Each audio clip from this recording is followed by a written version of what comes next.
Guys, 27 days na niya mo ang broiler karon. This is almost 4 weeks old. So that's why tomorrow we will going to harvest some of this.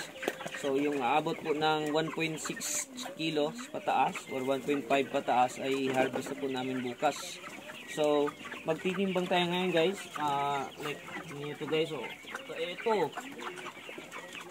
Tingnan nyo. So this is 27 days old pa pala. Ayan, sobrang laki na po itong 27 days old. Titimbangin po natin. Tingnan po natin ha, yung 27 days old natin.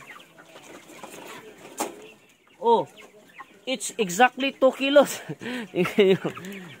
Tingnan nyo guys, oh, tingnan nyo. Ayan, oh, 2 kilos po yan. 2 kilos, it's 27 days old. Ayan, so bukas po ay abot pa ito bukas ng 2.1 kilos. So ito po yung ano namin, yung success po ng farm namin. Early harvest po talaga kami kasi napakaganda yung management na ginagawa po namin. So sa mga nagtatanong po kung ano yung feeds na ginagamit namin, i-PM nyo lang ako. We are sorry nga, hindi po namin ma-reveal sa inyo lahat yung sekreto po namin kasi sekreto po ito ng ano namin, ng business namin. Pero I can share naman po some or few of our secrets. So yan po. So yan, 27 days po, may umabot na po ng 2 kilo. So marami na po dito guys, yung tagda 2 kilo. Kung titingnan nyo, ayan. So mamayang gabi, mag-segregate na po kami mamayang gabi kasi bukas mag-harvest na po kami bukas. So tomorrow by tomorrow siguro we can harvest mga 500 heads or 400 to 500 heads. Depende po sa kaya ng tao namin. Yan, so ito pa oh. Ayan, laki rin. Tingnan mo oh. Yan, malalaman mo guys na healthy po sila sa katawan po nila. Ayan. Kung makikita nyo guys, yung katawan nila napakapula. So, pulang-pula talaga yung katawan nila. Tsaka yung mukha nila, tingnan natin to. Ito po, tingnan natin to. Ayan, pulang-pula po yung katawan nila at saka yung mukha nila. Ayan. So indikasyon po na healthy po sila at hindi po sila nakaranas ng sakit. Ayan po. So ang lusog-lusog po. Ayan, so again, this is our second farm and we are very grateful po sa lahat ng sumusuporta sa business po namin.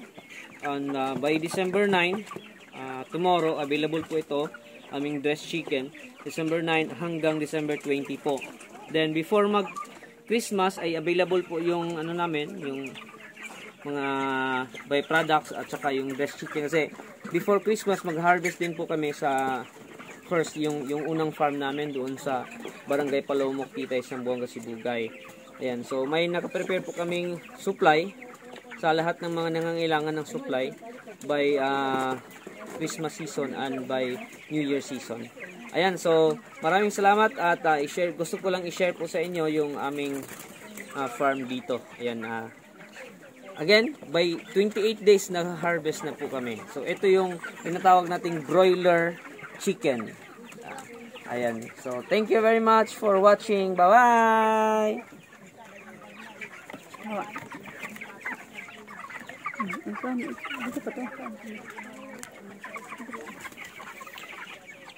So, ayan guys. Itutur po namin. Tour ko kayo guys dito. Ayan yung aming mga manok. Po. Ayan. So, ano lang po. Kunting tip lang po. Hindi po sila or bawal po sila mawala ng tubig. So kailangan may tubig po yan palagi. Ayan. At saka yung feeding po, feeding system, syempre only feeding po tayo dito. Ayan. Tingnan nyo naman, punong-puno na yung aming cage. So per cage ay it contains 350 heads. Ito po. So ayan, punong-puno na. Kaya nga yung iba hindi na makagalaw. Kaya nga tingnan nyo, kahit nakadapa, kumakain.